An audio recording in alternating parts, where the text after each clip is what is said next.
Selamat sore. Kebetulan ini pertama kali aku ngisi sharing session di ID Cloud Host. Sebelumnya aku kalau ngisi acara kurang lebih hanya jadi fasilitator Google Women Wheel. Cuman karena pandemi ini ada kelas offline, sekarang jadi online dan regulasinya berbeda gitu. Kenalin, aku biasa dipanggil Rae. Kalau misalkan aku sih biasa lebih aktif di Instagram.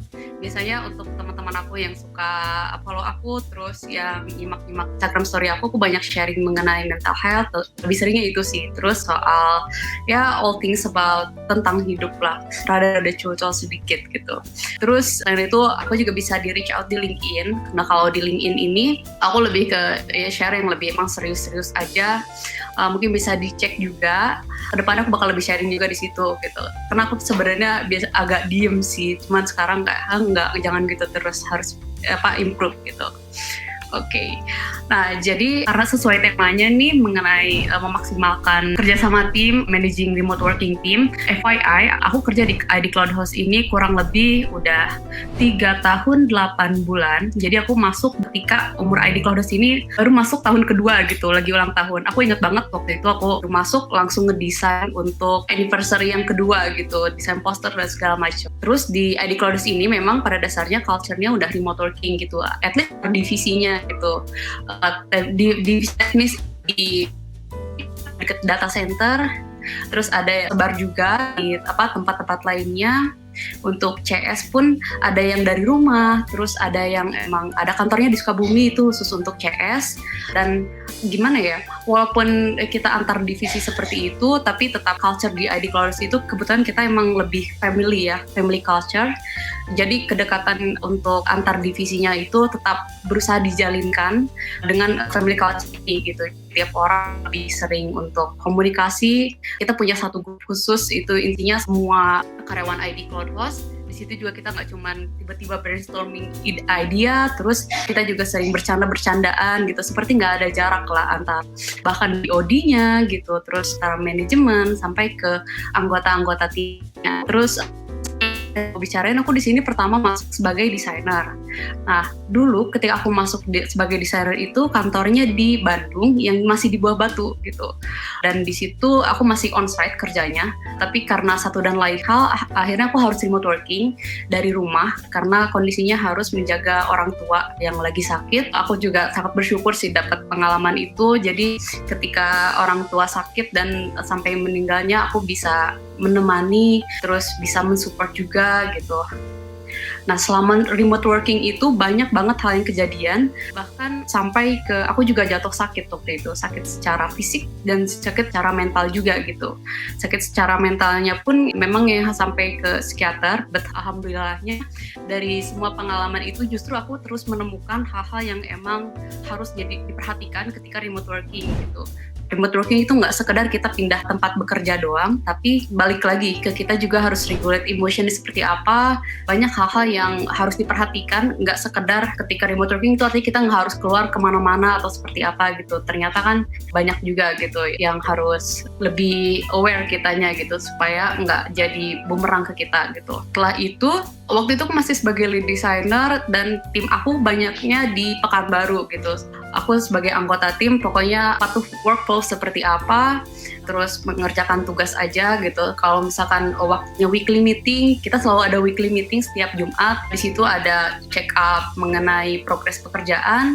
Dan setelah itu juga kita ada sesi brainstorming, ada catch up tiap seminggu sekali gitu. Dan itu sangat membantu jujur ya. Setelah itu, alhamdulillah karena di ID Clouders ini sifatnya setiap orang punya kesempatan untuk jadi lebih baik lagi, dikasih kesempatan untuk level up. Jadi setelah manajer yang sebelumnya, dari pihak manajemen pun memberikan kesempatan untuk anggota tim yang lain, mau nggak nih untuk gantian jadi manajer gitu. Dan setiap orang dapat tawarannya, terus hanya satu dan lain hal, akhirnya aku yang jadi marketing manager. Tentunya dengan aku jadi marketing manager itu, unfortunately aku memang saat itu sedang shaken juga. Orang tua aku meninggal saat aku dapat keputusan kalau aku tuh jadi marketing manager. Jadi di satu sisi aku harus manage mental health aku sendiri gitu, harus melewati masa berduka sambil mengemban amanah baru sebagai marketing manager dengan kondisi tim yang remote working semua gitu. Aku di Sukabumi sendiri dan sisanya yang lain ada di Pekanbaru. lebih banyaknya gitu. Tapi alhamdulillah semua juga walaupun kita ada up and downs-nya gitu, dan kita banyak challenges juga. Kita gimana ya? Kita tuh sebenarnya jarang ketemu juga. Jadi sekalinya kita ketemu tuh saat company gathering, salah satunya ketika ini bisa dilihat ini pas kita Januari 2020 kita ke Singapura semua. Kalau saat itulah biasanya company gathering yang setiap setahun sekali kita ketemu, kita untuk beberapa hari untuk rebounding dan nggak yang perihal pekerjaan juga untuk catch up satu sama lain, lebih kenal satu sama lain. Selain itu untuk yang satu Pulau Jawa, ini bisa dilihat juga kemarin bulan apa ya lupa. Ini kita naik Gunung Papandayan khusus untuk yang di Pulau Jawa gitu. Banyaknya yang di Sukabumi sih. Jadi kita waktu itu ikut open trip, private trip lebih tepatnya pakai jasa Indonesian Mountain untuk refreshing barang-barang gitu. Karena waktu itu karena pandemi COVID-19 udah agak new normal nih gitu. Yuk kita naik gunung gitu dan kita bonding bareng naik gunung gitu. At least setidaknya kalau di kita meskipun jarang sering ketemu gitu, tiap divisi kayak punya grupnya masing-masing gitu. Hanya diusahakan kita tetap ada ketemunya dan punya bonding time walaupun jarang ketemu juga gitu. Interaksinya juga dipadatkan dalam beberapa waktu itu aja. Sebenarnya tanggung jawab besar sih dengan aku ngobrol sharing begini ya, karena aku juga jadi berkaca ke diri sendiri gitu. Apakah aku tuh sudah menjadi manajer yang baik gitu, apa aku sudah memfasilitasi teman-teman yang lain merasa nyaman ketika bekerja. Tapi jujur dengan apa yang kita sudah lewati selama ini, sebenarnya kita ujung-ujungnya belajar juga gitu, sama-sama belajar juga semua.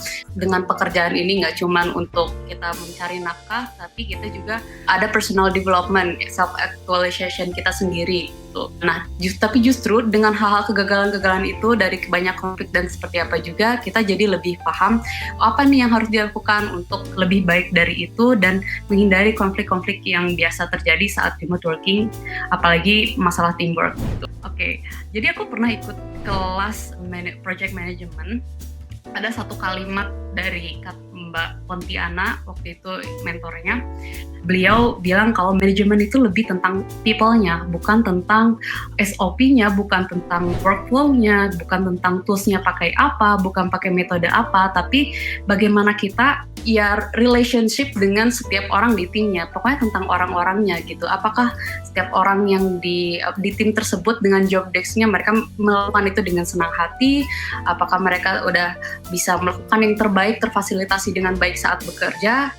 Dan hal-hal yang benar-benar kita lebih empati ya, nggak cuma cari uang aja gitu. Nah, saat aku remote working pertama ya, yang sebagai desainer, itu ada kejadian lucu sih. Jadi sebelumnya kan aku pernah jadi desainer di studio juga, pulang pergi beneran yang yaudah pagi menghindari macet, pulang kemalaman di jalan gitu aja. Di tempat kerja pusing gitu kan, satu hari satu project segala macam. Tapi gimana ya, waktu itu kayak aduh kayaknya lebih enak kerja di rumah gitu ya, nggak enak rutinitas kayak gini lah kurang lebih seperti di film SpongeBob lah ya. Jadi kita kejebak macet di jalan, nyampe kantor juga ya udah kerja, terus nyampe rumah ya udah tidur. Ya mungkin kayak itu juga yang jadi waktu itu hanya kepikirannya enak kali ya kerja dari rumah gitu, nggak usah capek-capek di jalan, terus uang juga lebih safe ya, nggak ada ongkos transportasi gitu ya, lebih nyantai lah intinya tadinya begitu. Dan orang-orang juga tanya seperti itu kan sebelum ada pandemi COVID-19. Ekspektasi remote working awalnya seperti apa ya, aku juga awalnya mikirnya gini kayak jalan kemana-mana tuh bisa sambil buka laptop gitu, yang penting nemu internet sama colokan aja gitu, bisa sambil pinggir pantai lah gitu, terus bangun tidur bisa mager pun kayak ya udah buka laptop di situ aja gitu. Terus di rumah bisa sama ponakan, misalkan waktu itu aku kerja di rumah sama ponakan juga, ada 2, ya udah sambil main sama ponakan, aku nggak kehilangan momen sama mereka. Tadinya seperti itu, tapi pengalaman aku sendiri dan aku yakin yang lain juga banyak yang mengalami hal ini. Realitanya yang tadinya oke, aku udah komit jam 9 mau mulai kerja, terus karena tempat kerjanya di samping tempat tidur jadinya pikiran ketidur mulu gitu kan. Bagian di tempat tidur mikirin kerjaan gitu, mau tidur juga mikirinnya kerjaan, bangun tidur kepikiran kerjaan lagi gitu. Jadi kita nggak punya batas antara personal life sama working life-nya gitu. Ya ini sebenarnya ada triknya, tapi kenyataannya untuk orang-orang yang emang baru pertama kali remote working kebanyakan seperti ini gitu. Pokoknya jam segini mau kerja gitu, tahu-tahu males tidur deh gitu. Yang kedua ini distractions di rumah nggak bisa dihindari juga, apalagi kalau misalkan punya anak kecil kan. Waktu itu juga punya ponakan dua itu masih yang aktif-aktifnya balita. Waktu aku kerja, alhamdulillahnya waktu itu difasilitasi iMac ya. iMac kan layarnya gede tuh. Jadi ketika mereka masuk ke kamar, terus mau minta main ayo main gitu. Yaudah aku play Baby Shark tuh di split 2 layarnya. Jadi aku sambil ngedesain, mereka sambil nyanyi-nyanyi atau apapun. Itu ternyata tidak seenak yang dibayangkan. Karena kita pertama harus fokus kerjaan. Di lain halnya lagi kita harus respon sama si ponakan ini gitu, sama anak kecil ini. Gimana pun juga kan mereka belum bisa benar-benar mengerti kalau kita tuh di rumah jam segini tuh lagi kerja gitu. Mereka taunya kita ada di rumah, ya main gitu. Ini dilema juga, termasuk tadi juga untuk pendaftaran kita nyediain kuesioner juga. Dan salah satunya ada yang cerita juga mengenai sulitnya untuk mindfulness, karena kalau di rumah katanya ada anak istri ya istilahnya agak sulit fokus gitu kan. Aku juga pernah ngalamin hal itu. Memang kitanya juga yang harus lebih self aware lagi, ngetrikin lagi gimana caranya supaya relationship sama keluarga tetap baik, tapi kerjaan kita juga tetap pegang gitu. Dan mereka juga ada saatnya harus mengerti kalau kita tuh memang sedang kerja di rumah tuh. Jam segini sampai segini tuh memang kerja, tapi setelah itu kita akan usahakan bantu seperti biasa gitu. Kita akan membaur lagi gitu. Tapi bukan berarti ketika di rumah bisa diganggu kapan aja. Nah, ini adalah jawaban-jawaban dari kuesioner yang kita set di pendaftaran. Jadi apa sih yang jadi kendala remote working banyaknya? Pertama itu ya mulai dari device penunjang kerja, internet, terus susah ngawasin tim, terus komunikasi jelas ya. Komunikasi walaupun kita lagi di kantor atau enggak, maksudnya walaupun kita lagi di kantor pun itu tuh nggak menjamin komunikasinya lancar juga, apalagi kalau nggak ketemu setiap hari gitu. Terus sulit sinkron juga, karena kalau sinkron itu pertama kita emang harus ada match chemistry juga sama setiap orang. Terus kita juga emang harus punya dokumentasi yang baik, workflow yang baik juga supaya sinkron. Maklum juga kalau misalkan kemarin lebih banyak yang terkendala seperti ini karena kan pandemi COVID-19 ini cukup cepat ya shifting dari dari offline harus ke kantor sama ketika online pekerjaannya gitu. Setelah itu juga soal meeting itu bahkan untuk kita sendiri menemukan ritme yang pas untuk meeting itu banyak trial dan error gitu. Mulai dari yang kita awalnya selalu follow up tugas lewat telepon atau lewat short meeting gitu. Memang ada pros and cons-nya, tapi kita balik lagi harus fokus apa yang mau diprioritaskan gitu. Memang nggak nyaman pada prosesnya, tapi ya memang ujung-ujungnya juga kita yang harus berusaha adaptasi gitu sama semua kondisinya gitu. Nah, dengan semua kendala itu jelas saya ketiga hal yang terimpact. Engagement antar tim itu antar rekan kerja juga jadi kurang, terus performance-nya juga menurun karena pertama mulai dari mental health kita mungkin jadi agak susah mindful gitu. Yang biasanya kita di rumah terus berangkat kerja kita nyampe di kantor itu ada pikirannya masing-masing di tempat itu.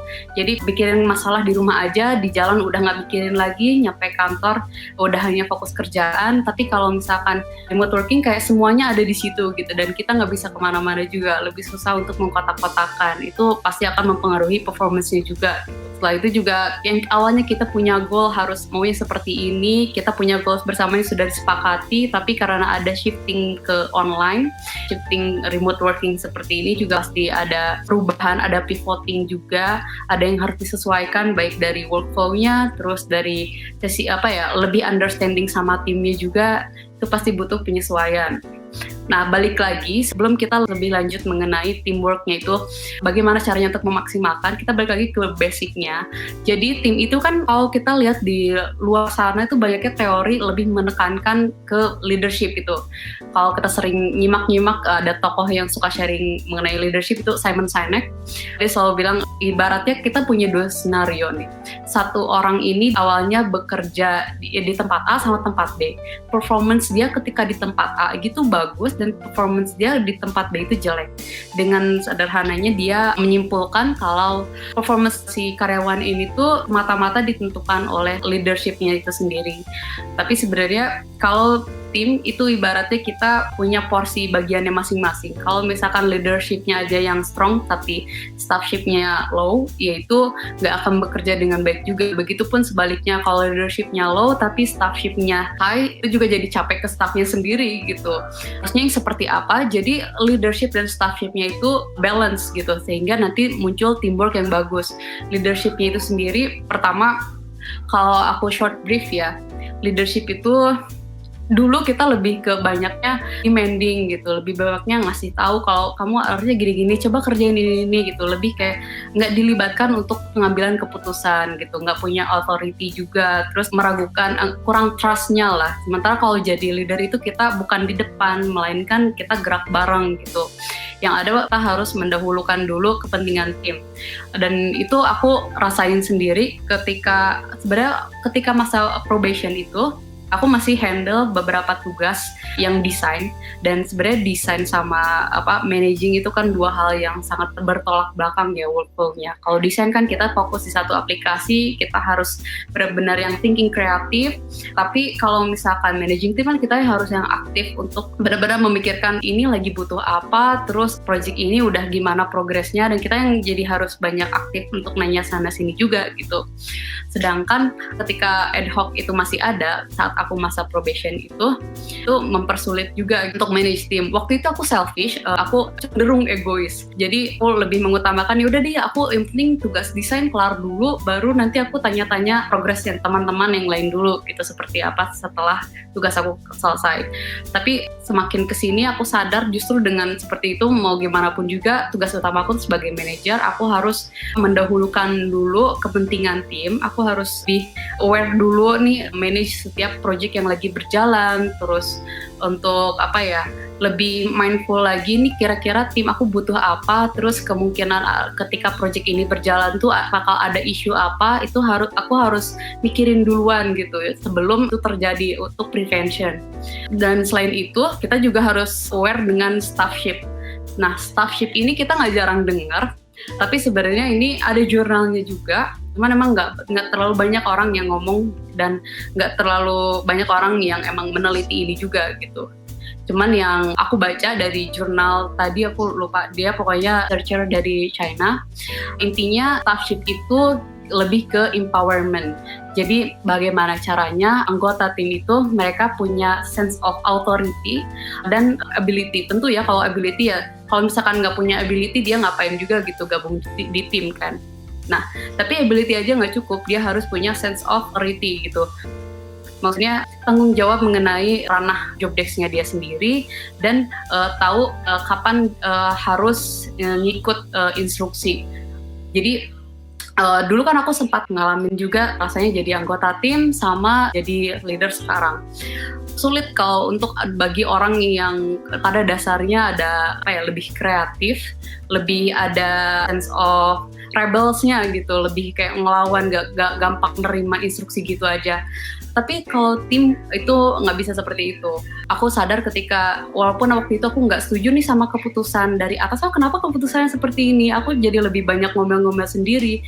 Tapi justru dengan seperti itu, teamwork jadi nggak jalan. Padahal mungkin setiap keputusan yang atas-atas ini, yang atas manajemen itu, banyak pertimbangan, tapi terbatas waktu dan kesempatan juga untuk menjelaskan. Mau nggak mau, kita harus punya trust level yang tinggi sama leadership dan manajemen gitu, sama leader dan manajemennya. Kalau nggak ada trust level itu, kalau misalkan kita selalu mengkritisi, selalu berusaha buat all the time kita harus dilibatkan banget sama keputusan manajemen, mungkin kan ada keputusan yang confidential juga gitu. Jadi ada saatnya kita harus punya trust gitu sama leaders untuk ngikut instruksi. Dengan kayak gitu, kalau misalkan setiap orang punya level respect yang sama, leaders punya respect kepada staffnya, staff juga respect terhadap leadersnya, tentu itu enak kan, jadi balance, gak ada curiga-curigaan ataupun gak ada apa ya istilahnya ya, waktu yang terbuang percuma hanya untuk berdebat. Selain itu, oke, ini ada quotes aku nemu di mana ya, aku lupa ya, intinya sebelum kita bisa menjadi orang yang bertanggung jawab di tim, kita harus bertanggung jawab dulu dengan diri kita sendiri gitu. Karena balik lagi kan, ketika ada konflik di tim, kita tuh hanya bisa mengontrol diri kita sendiri, kita nggak bisa mengontrol orang lain gitu. Makanya sebelum kita forming responsible team, kita harus fokus dulu ke diri sendiri, menjadi individu yang responsible. Nah, dalam hal remote working ini biasa yang terjadi masalahnya antara kalau misalnya orang yang sangat highly motivated, biasanya dia jadi cenderung overwork gitu, kayak bentar deh aku masih bisa ngerjain ini, aku lagi semangat gitu, padahal udah lewat jamnya gitu, masih tetap dikerjain. Kalau itu terus dilanjutin, jatuhnya nanti burnout juga gitu. Burnout itu istilahnya mungkin kalau PC ngehang ya, kita jadi kekurangan energi, kita jadi letih tanpa sadar juga. Setelah kayak gitu bisa kita, tiap orang ngecas kan, istilahnya ngecas gitu sisi introvertnya dengan me time. Tapi kalau misalkan orang yang me time itu self care-nya kurang bagus, jatuhnya dia jadi socially isolating dari orang lain. Dia jadi udah introvert, terus lagi pusing, terus nggak ada support system, jatuhnya kan ya udah sendiri aja, dia aja tanpa sadar kalau aku sebenarnya butuh sosialisasi gitu. Nah, kalau orang udah perasaannya dia merasa nggak baik gitu dengan perasaannya, dia akan lebih susah untuk berperilaku baik, jatuhnya jadi sensitif gitu. Mungkin orang sebenarnya ngobrolnya hanya biasa aja atau nggak hanya ngasih feedback, fokus hanya kerjaan aja, tapi karena perasaannya lagi nggak baik nih, lagi kesana sini, jatuhnya bisa sensitif juga gitu. Padahal maksudnya nggak kesana, dan ini common juga dan humanis juga sebenarnya. Ya udah, ini manusiawi juga untuk terjadi seperti ini gitu. Atau biasanya karena kerjanya dari rumah, ya udah deh kerjanya jadi lebih sedikit gitu, nggak ada yang ngawasin, nyantai deh gitu, ngedrakor aja atau apa gitu kan, ngegame gitu. Dengan kayak gitu itu artinya menunjukkan kalau kita sebenarnya low commitment juga, udah kurang suka sama kerjaan yang terlalu capek, kita juga jadi kerjanya lebih sedikit gitu, udah jelas lah nggak produktif kan. Tapi lama-lama kalau misalnya ini orangnya pada dasarnya hatinya emang bener ya, emang pengen tetap di situ, cuman lagi males, dia jadi ngerasa bersalah gitu. Kalau udah ngerasa bersalah, dia mikir lagi, aduh ini aku udah nggak terlalu termotivasi kerja gitu, gimana ya, ujung-ujungnya jadi ya mental health-nya ya, jadi lebih harus di concern lagi. Itu bisa aja terjadi. Nah, balik ke yang tadi, dari responden yang udah submit ke kita jawaban-jawabannya, ini common problemnya aku kategorisasi lah.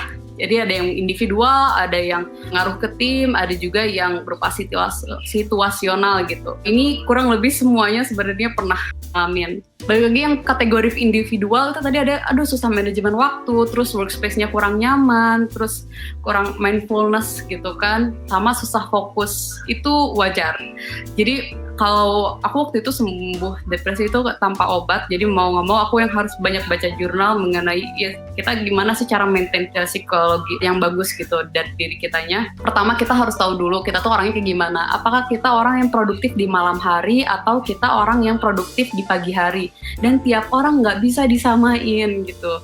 Ada orang yang dari pagi udah standby tapi dia susah juga gitu untuk kerja gitu. Dia senengnya malam jadinya begadang, terus pagi-pagi susah fokus lagi gitu karena dia senengnya begadang gitu. Ada lagi juga yang morning person. Aku orangnya morning person. Jadi aku dibandingkan begadang, aku lebih baik di pagi hari deh, bangun jam 3 gitu untuk ngerjain kerjaan gitu kalau misalkan belum kelar.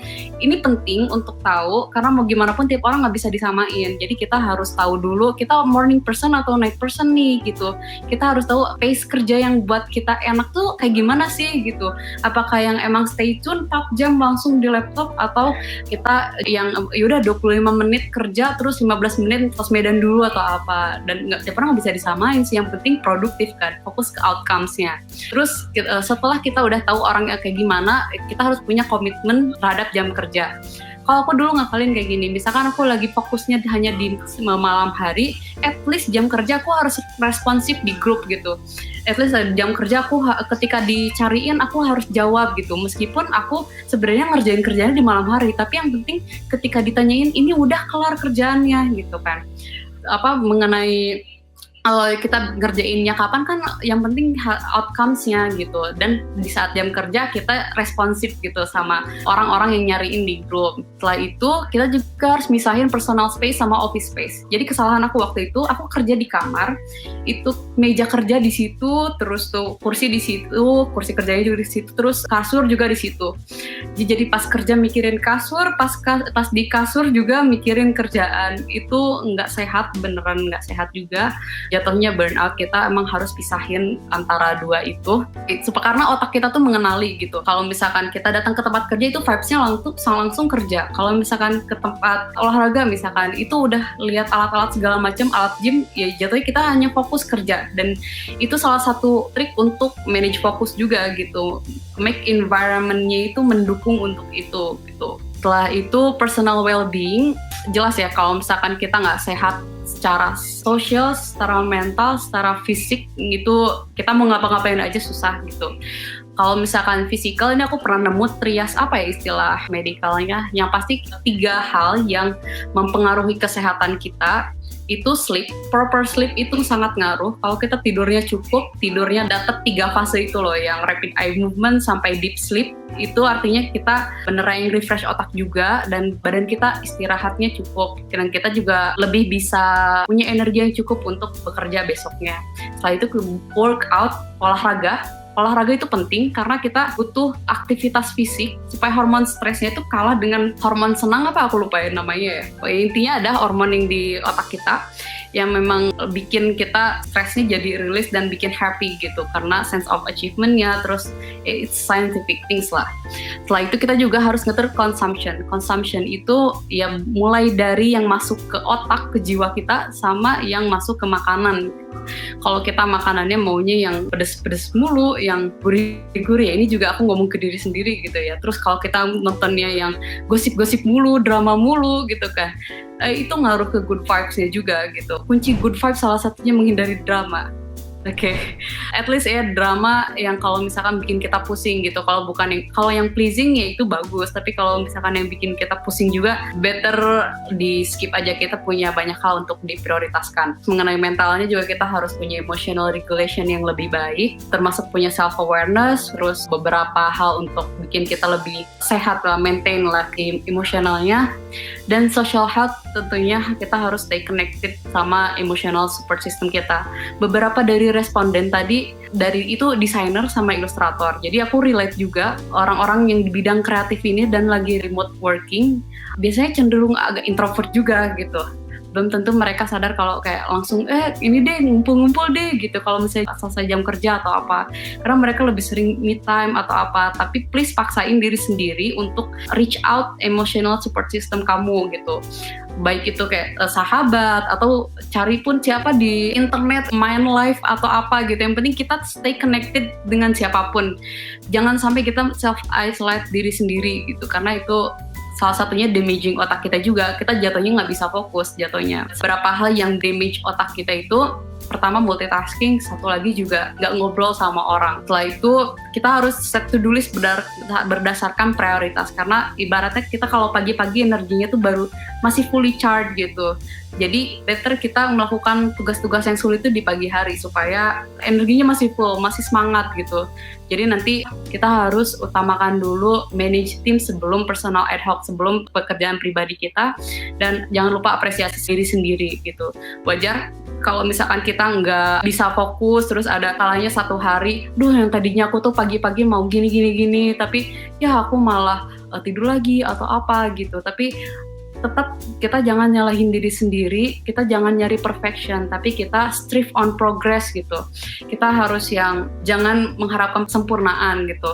Cari aja hal yang kita bisa apresiasi dari diri sendiri, karena energy goes where attention focus gitu. Jadi kalau kita fokusnya sama hal-hal yang kesalahan yang kita lakukan, energinya jadi negatif, kita juga jadi negatif seharian. Kalau misalkan kita fokusnya sama hal-hal yang positif di diri kitanya, maka nanti energinya jadi positif dan kita lebih bisa banyak melakukan hal-hal positif lainnya. Terus, ini beberapa tips juga kalau mengenai handle kalau kurang mindfulness gitu. Mindfulness itu intinya memposisikan kita supaya stay present gitu. Kalau lagi kerja, ya kerja pikirannya ke sini gitu, bukan pusing kemana-mana. Nah itu kenapa bisa kayak gitu? Karena ketika kita punya emotion yang nggak dirilis, itu emotion itu dia ibaratnya kayak balon gas. Kalau misalkan kita press terus menerus, nggak dialirkan, nggak dikeluarkan, dia akan bikin kita tertekan juga dan ujung-ujungnya meledak gitu. Maka perlakukan emosi itu seperti air mengalir. Jadi biarkan aja dia keluar, hanya keluarnya juga kita kontrol harus bagus gitu. Karena itu kayak ini ada beberapa tips, kalau misalkan kebanyakan screen time, daripada kita HP-an, at least kurangin aja dari beberapa jam kita sering screen time, sesekali jalan kaki aja keluar gitu untuk dapat sinar matahari. Dengan kita ngelihat ke kejauhan, terus dapat sinar matahari, itu sangat ngaruh juga untuk kesehatan mental kita gitu. Cuma nggak banyak orang yang bicara juga hal seperti ini, dan kita juga nggak sadar gitu kalau misalnya sesederhana itu loh untuk kita take a walk sebentar dan lihat ke kejauhan, terus dapat sinar matahari, itu bikin kita perasaannya lebih luas, nggak terkekang gitu. Setelah itu daripada self isolation, ini juga PR dari buat diri aku sendiri, kita harus belajar reach out to someone, kita belajar ngobrol sama siapa aja yang kita rasa nyaman gitu. Setelah itu kita juga harus kalau misalkan burn out terus kayak terlalu pressure diri sendiri, ini pokoknya harus fokus nih, harus kelar, harus gimana ya, harus kelar sekarang deh kerjaannya. Dibanding kita terlalu fokus, memaksakan diri untuk fokus ngerjain kerjaan itu kelar dengan cara ngepres emosi kita, lebih baik kita naming dulu emosi kita keluarin dulu gitu, entah itu lewat nyanyi-nyanyi atau dengan menulis gitu. Walaupun sebenarnya lebih yang penting energinya tersalurkan gitu. Baru kalau kita udah rilis, udah lebih enak, kita bisa balik lagi fokus gitu karena emosinya udah rilis.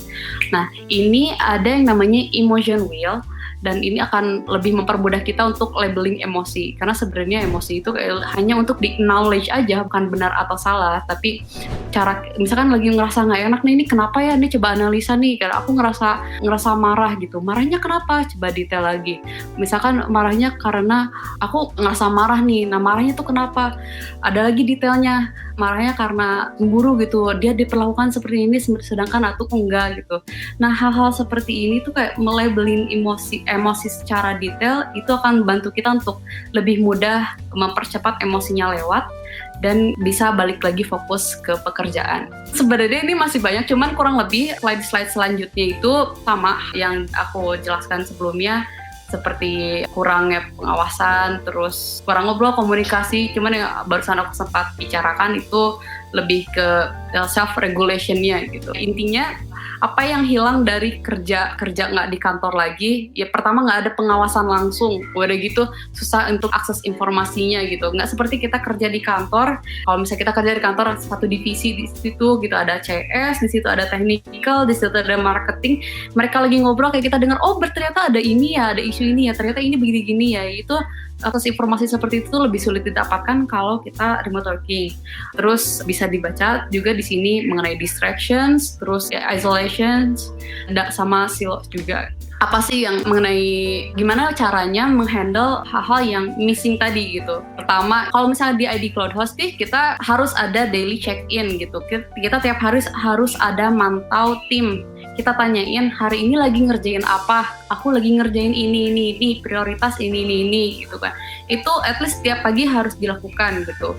Dan setiap pekerjaan itu kita harus aktif follow up gitu. Kalau aku sendiri benar lebih bawel sih akhir-akhir ini untuk nanya, ini gimana, ini kalau udah berkabar ya gitu. Karena kalau nggak berkabar kita jatuhnya jadi harus cari-cari sendiri, nanya-nanya sendiri gitu. Ya intinya ini koordinasi juga sih untuk komit semuanya. Kita buat rules kalau setiap pagi itu kita at least harus kasih tahu kita prioritas ngapain hari ini dan progres pekerjaannya seperti apa.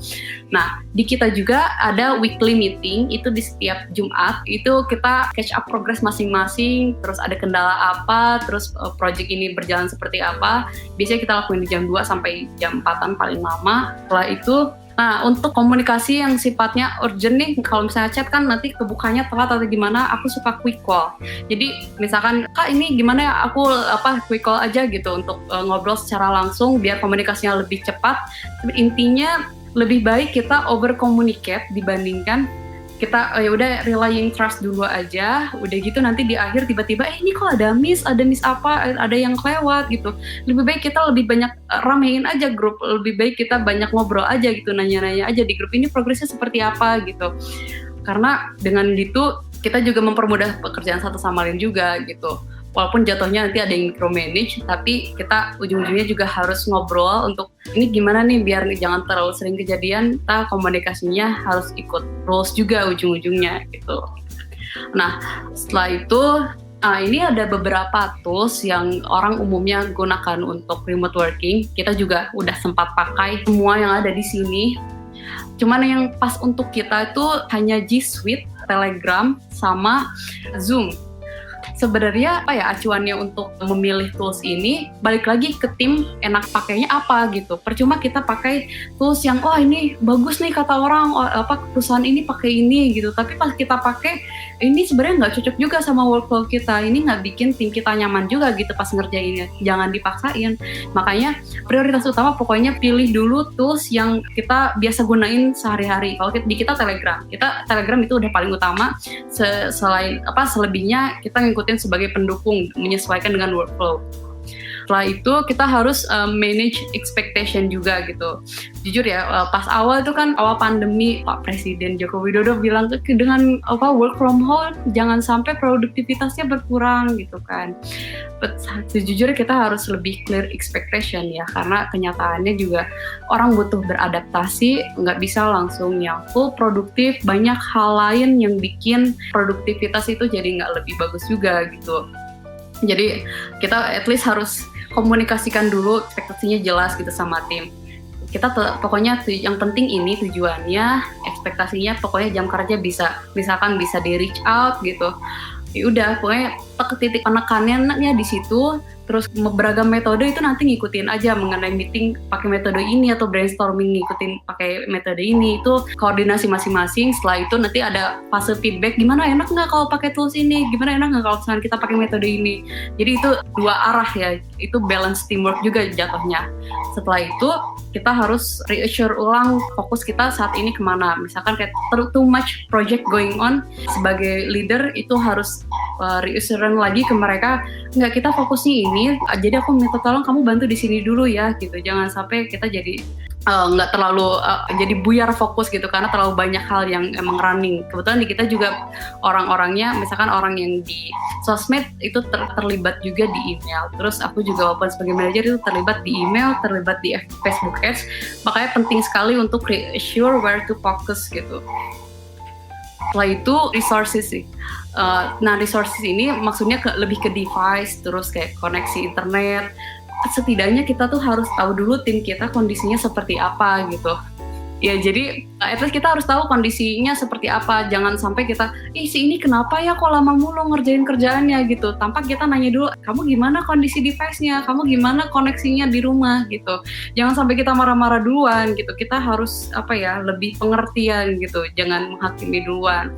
Makanya penting untuk kita reassure dulu kondisinya seperti apa, kenapa tugas telat atau apa gitu kan. Dulu aku juga pernah ngalamin sampai ganti device juga. Itu karena emang pertama koneksi, terus ya itu memang resikonya nggak kerja di kantor lah, jadi pakai semua equipment sendiri gitu dan nggak terlalu menjamin. Nah setelah itu balik lagi dengan semua faktor eksternal gitu selain pekerjaan yang bisa mengganggu kita, at least sebagai manajer dan leader, maksudku sebagai sesama rekan kerja, kita harus saling bantu sama lain untuk fokus sama at least tugas terdekat apa. Dan kita harus jadi pendengar yang baik juga gitu. Kalau misalkan mereka emang lagi kesulitan untuk untuk ngerjain kerjaan, kita harus at least bersedia backup gitu. Jadi teamworknya jalan dan kita saling memiliki satu sama lain gitu. Karena keberhasilan yang satu itu pasti karena teamwork juga gitu, bukan karena satu orang. Oke, satu lagi, habis ini udah sih. Nah, jadi kita harus punya ini untuk sosialisasi juga. Happy hour ini maksudnya kita punya momen di mana kita nggak ngerjain kerjaan gitu. Kita ngomonginnya jangan kerjaan aja. Misalkan kayak ngomongin kayak si ini lagi mau nikah atau apa gitu. Terus bercandaan kayak soal ini lagi trending ini lucu atau apa, ini itu Itu penting karena kita nggak bisa punya work relationship yang bagus kalau kita nggak punya personal relationship yang bagus gitu. Itu pasti terkait. Terus yang kedua kita harus punya emotional support system juga. Sama ini yang ketiga, sebenarnya kita masih planning untuk dilakukan namanya 360 session. Jadi 360 itu kita addressing kayak masukan brutally honest gitu sama satu sama lain, kayak aku sukanya kamu kayak gini tapi aku nggak suka kamu ketika gini, dan itu harus jujur dan nggak boleh ada yang tersinggung juga gitu. Itu bisa, pokoknya intinya harus ada sesi di mana kita saling buka-bukaan. Kalau nggak buka-bukaan kayak gitu nggak akan ada kedekatan juga kan ujung-ujungnya. Oke, satu lagi terakhir, apa yang harus dilakukan ketika muncul konflik? Nah, yang namanya kerja jarak jauh pasti ada konfliknya, pasti ada isunya juga gitu kan. Orang kerja sekantor aja komunikasi bisa nggak jalan, apalagi kalau jarak jauh gitu, kalau nggak ketemu. Nah, pentingnya itu kita harus stay objektif gitu. Jangan sampai kita punya penilaian subjektif sama orang. Misalkan kita, aduh aku kesinggung nih sebenarnya dikasih feedback begini gitu, tapi kita harus berpikir objektif, enggak. Kita jangan ngelihat siapa yang ngasih masukannya, tapi fokus ke apa yang dia koreksinya gitu. Kita harus bisa stay objektif, terus kita harus lebih active listening gitu. Kalau misalkan semua maunya bicara, siapa yang mau dengar, siapa yang mau mengalah juga. Dan the first one to apologize itu orang yang menang juga. Karena yang penting itu bukan siapa yang menang debat, bukan siapa yang bukan tentang menang atau kalah kalau di tim. Karena ketika ada yang merasa kalah itu artinya timnya nggak baik juga gitu. Ini lebih ke saling mengerti satu sama lain. Kalau ketika ada yang lagi naik, kita turun. Kalau kita lagi naik, yang lain harus berusaha turun. Jadi balance gitu. Sama fokus pada hal yang bisa kita kontrol. Kita nggak bisa ngontrol pikiran orang lain, kita nggak bisa mengontrol situasi. At least kita harus fokus bagaimana kita menyikapi situasinya gitu. Supaya nggak capek juga, itu lebih efektif. Kita kalau fokusnya things under our control. Nah, banyak sekali kan informasi yang didapatkan dari sini. Jangan lupa saksikan video lainnya di channel YouTube ID Cloud House dan stay tune untuk mendapatkan informasi event menarik lainnya.